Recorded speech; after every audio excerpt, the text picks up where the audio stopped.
সাল্লাল্লাহু আলাইহি ওয়াসাল্লামের অনুকরণের জন্য, অনুসরণের জন্য একটা সুন্নাত পালন করো। কয়টা সুন্নাত? একটা একটা সুন্নাত।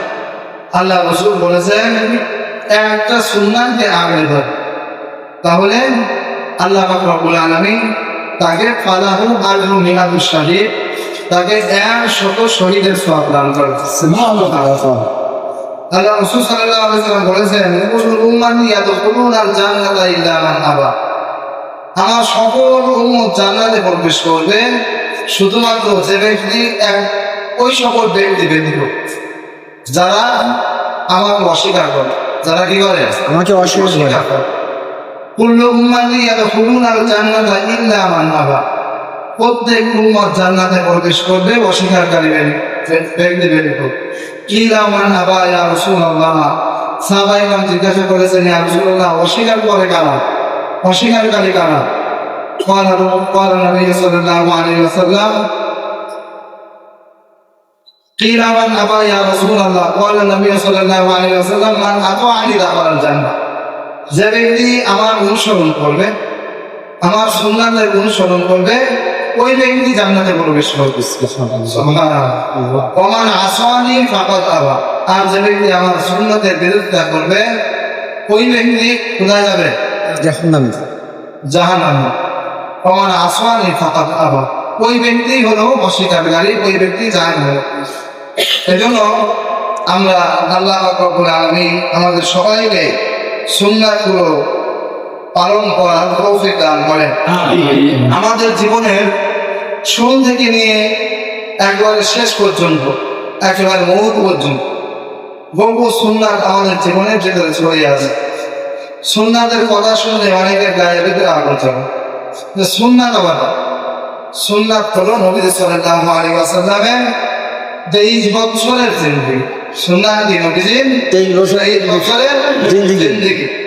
যদি কোনো ব্যক্তি প্রশ্ন করে সুন্নাত আবার কি, তাহলে মনে করতে হবে 23 বছরের জিন্দেগি তার সামনে কোনো গুরুত্ব নাই, কোনো গুরুত্ব নাই। যে ব্যক্তি রাসূলের 23 বছরের জিন্দেগির গুরুত্ব আছে, সে কখনোই এই প্রশ্ন করতে পারে না সুন্নাত আবার কি, এটা প্রশ্ন করতে পারে না। সাহাবায়ে কেরাম এক একটা সুন্নাতের জন্য, এক একটি সুন্নাত পালনের জন্য সাহাবায়ে কেরাম জীবন দিয়েছে, জীবন পর্যন্ত দিয়েছে। এই জন্য সুন্নাত আবার কি এই প্রশ্ন করার কোনো সুযোগ মুসলমানের সামনে খুলে আছে? না। আছে বলে না, কোন মুসলমানের সামনে সুন্নাত আবার কি এটা প্রশ্ন করার সুযোগ নেই। ভালো করে বুঝে নেওয়া দরকার।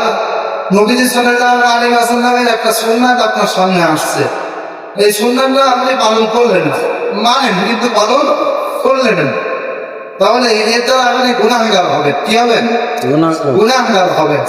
কিন্তু আপনি কিন্তু ঈমান থেকে খালেস হবেন না, ঈমান থেকে বের হয়ে যাবেন না, আপনি অমুসলিম হয়ে যাবেন না, কাফের হয়ে যাবেন না।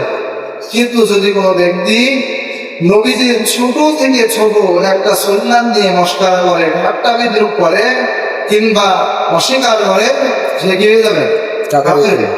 কথা বুঝতে পারছেন? কি হয়ে যাবে? কাফের হয়ে যাবে। হ্যাঁ, ঠাট্টা বিদ্রুপ করার কোনো সুযোগ নেই। সুন্নাত আবার কি এইরকম প্রশ্ন করার কোনো সুযোগ নাই। আমাদের অনেকের এই ডিজিটাল যুগে অনেকের ভিতরে দেখা যায় সুন্নাত পালনের স্মৃতিগাথা, সুন্নাত পালনের স্মৃতিগাথা। সুন্নাত আগে বললাম যে সুন্নাতের নাম শুনলেই শরীরের ভিতরে জ্বর আসে। সুন্নাত পালনে আমাদের স্মৃতিগাথা দেখা যায়। তো সুন্নাত পালনের স্মৃতিগাথা দেখা যায় নামাজের ক্ষেত্রেও হয়, পুজোর ক্ষেত্রেও হয়, রোজার ক্ষেত্রেও হয়, হজের ক্ষেত্রেও হয়, যাকাতের ক্ষেত্রেও হয়, সব ক্ষেত্রে সুন্নাত পালনের ব্যাপারে মানুষ কতটা যত্নবান না। বলতে পারেন সকল যে আমাদের দ্বারা আদায় হয় না, সুন্নাত কিসের? হ্যাঁ, সুন্নাত কিসের? সুন্নাত ব্যতীত কোনো ফরজও হয় না, সুন্নাত ব্যতীত ফরজও হয় না।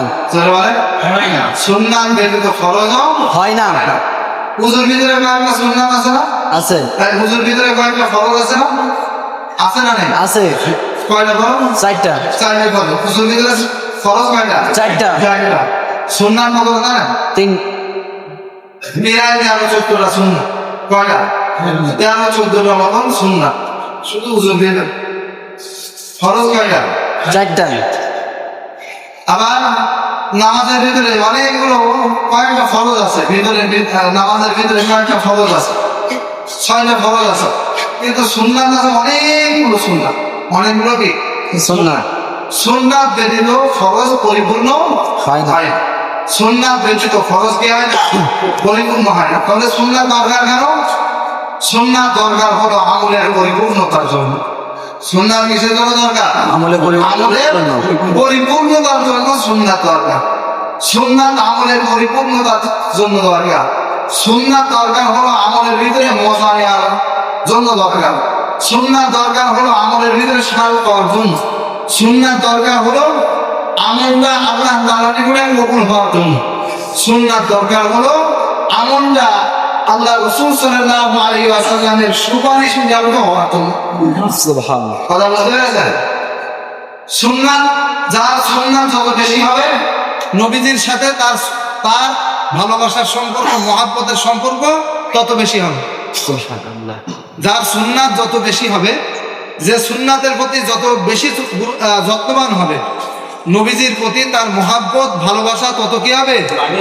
বেশি হবে।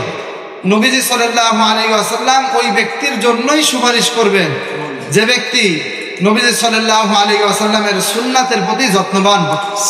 এজন্য আমরা সুন্নাতের প্রতি যত্নবান হব তো ইনশাআল্লাহ। ইনশাআল্লাহ। গত সপ্তাহে আবু সাঈদ খুরামি রাদিয়াল্লাহু তাআলা আনহু এর 2টা সুন্নাত সম্পর্কে আপনাদের সামনে আলোচনা করা হয়েছিল।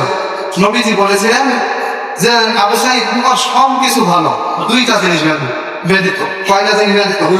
2টা জিনিস ব্যতীত। মনে আছে আপনাদের? হ্যাঁ, এখানে খেয়ে গেছে নাকি? মনে আছে? আছে, বলেন, একদম বলেন। পায়ের গোড়ালির নিচে কাপড় পরা আর কি চুল লম্বা রাখা। আবু সাঈদ খুরামি, তোমার সব কিছু ভালো, যদি 2টা জিনিস ভালো হয়ে যান। আর তোমার 14 আনা ভালো, আর 2টা জিনিস হলে 16 আনা পরিপূর্ণতা হবে। একটা হলো পায়ের গোড়ালির নিচে তুমি কাপড় পরো, এই পায়ের গোড়ালির উপরে কাপড় পরতে হবে। সবাই নিয়ে বলছিলেন না? বলছিলেন না? এই 1 সপ্তাহের মধ্যে এই সুন্নাতটার উপরে কারা কারা আমল করছে? হাত তুলে ধরেন। মাশাআল্লাহ, মাশাআল্লাহ, আলহামদুলিল্লাহ। তাহলে বলেন সাথে।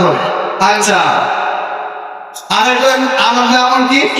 আরেকটা হলো এই চুল লম্বা রাখো। চুল কি রাখো? লম্বা রাখো। এটা খারাপ। বরঞ্চ তোমার চুল সুন্নাত তরিকা অনুযায়ী তুমি চুল রাখবে। কারা কারা নিয়ে বলেছেন যে সুন্নাত তরিকা অনুযায়ী চুল রাখবো? সুবহানাল্লাহ, একটু হাত তুলুন। মাশাআল্লাহ। আল্লাহ তাআলা আমাদের সবাইকে রাসূলের শাফাআতের উত্তরাধিকারী বানায়। আমিন। জোরে বলেন আমিন। সবাই উপস্থিতি। নবী সাল্লাল্লাহু আলাইহি ওয়াসাল্লামের আমাদের জীবনের শুরু থেকে নিয়ে একেবারে মূল পর্যন্ত প্রত্যেকটা আমলের ভিতরে সুন্নাত আছে। আমরা যে জুমার নামাজ পড়তে আসছি না, জুমার আগে আমরা কয় রাকাত সুন্নাত পড়ি? 4 রাকাত। জোরে বলেন। 4 রাকাত। 4 রাকাত। এটা নবীজির সুন্নাত। এই 4 রাকাত সুন্নাত কিন্তু সবাই পড়ে। এই 4 রাকাত সুন্নাত সবাই পড়ে, কিন্তু নামাজের পরেও 4 রাকাত নফল আছে, তাই? সুন্নাত আছে। নামাজের পরে 4 রাকাত নফল না? সুন্নাত। সুন্নাত।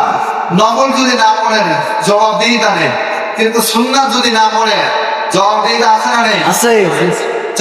নামাজের পরেও 4 রাকাত সুন্নাতে মুআক্কাদা অর্থাৎ পড়তে হবে। যদি আপনি না পড়েন তাহলে এর জন্য আপনাকে গুনাহগার হতে হবে। এজন্য নামাজ শেষ হওয়ার সাথে সাথে মাশাআল্লাহ সবাই গোল মারা চিন্তা ভাবনা করি, গোল মারবো কমপক্ষে 4 রাকাত করি। কয় রাকাত করি? 4 রাকাত। সবাই বলেন 4 রাকাত। 4 রাকাত সুন্নাত পড়ে তারপরে 4 রাকাত বিদাম। ঠিক আছে ইনশাআল্লাহ? ইনশাআল্লাহ। এর আগে কেউ বাইরে যাব না। এই সুন্নাতটা আমরা করতে পারবো ইনশাআল্লাহ। বলেন ইনশাআল্লাহ। সম্মানিত উপস্থিতি, নবী সাল্লাল্লাহু আলাইহি ওয়াসাল্লামের সুন্নাতের ভিতরে গুরুত্বপূর্ণ কিছু সুন্নাত ছড়িয়ে আছে আমাদের ইস্তেনজা ওযুকে কেন্দ্র করে। এই সম্পর্কে আমি ইনশাআল্লাহ আপনাদের সামনে আজকে আলোচনা করব। এটা মানুষের দৈনন্দিন জীবনে প্রয়োজন হয়, কিন্তু যতটা প্রয়োজন ততটা আমরা এর থেকে গাফেল। ততটা আমরা এর থেকে কি গাফেল? আমরা এই ব্যাপারে জানি না। আমরা এই ব্যাপারে জানি না। এখানে যদি জিজ্ঞাসা করা হয়, যদি আপনাদের কাছে জিজ্ঞাসা করা হয় বাথরুমের ভিতরে প্রবেশ করতে হয় কোন পা দিয়ে? অধিকাংশ করতে পারবেন না। ডান পা। জোরে বলেন। বাম পা। বাম পা। বাথরুমের ভিতরে প্রবেশ করতে হয় কোন পা দিয়ে? বাম পা দিয়ে। বের হতে হয় কোন পা দিয়ে? ডান পা দিয়ে। ডান পা দিয়ে। মসজিদে প্রবেশ করতে হয় কোন পা দিয়ে? ডান পা দিয়ে। ডান পা দিয়ে। বের হতে হয় কোন পা দিয়ে? বাম পা দিয়ে। বাম পা দিয়ে। এটা কার সুন্নাত? নবীজির সুন্নাত। কার সুন্নাত? নবীজির সুন্নাত। তো বাথরুমের ভিতরে যখন আপনি ইস্তেঞ্জাখানার ভিতরে যখন আপনি প্রবেশ করবেন, তখন কোন পা দিয়ে প্রবেশ করবেন? বাম পা দিয়ে। এটা কার সুন্নাত? নবীজির সুন্নাত। এই সুন্নাত পালন করবো ইনশাআল্লাহ। যাওয়ার আগে যদি আমরা চিন্তা ভাবনা করে যাই যে ডাইন পা দিচ্ছি না বাম পা দিচ্ছি, তাহলে সহজ হয়। তাহলে কি হয়? সহজ হয়। তো বাম পা দিয়ে বাথরুমের ভিতরে প্রবেশ করা। আপনি যখন বাথরুমের ভিতরে প্রবেশ করবেন, একজন বলছিলেন, আমি বললাম চাচা আপনার মাথার ভেতরে টুপি কই?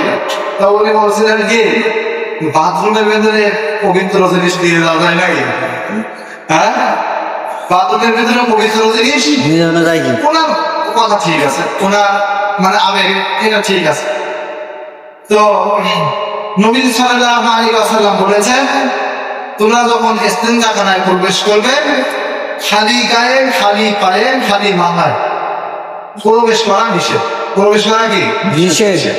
আবার বলেন, খালি গায়ে, খালি পায়ে, খালি মাথায়, খালি গায়ে, খালি পায়ে। খালি পায়ে আর খালি মাথায় ইস্তেঞ্জাখানায় তোমরা প্রবেশ করবে না। তাই পেশাবখানায় হোক আর পায়খানায় হোক, খালি গায়ে, খালি পায়ে, খালি মাথায় ইস্তেঞ্জাখানা কি নিষেধ। এই ছোট ছোট নুরানি বাচ্চারা যারা আছে, এদের সব মুখস্থ, এ ব্যাপারে সব কি এরা সব জানে।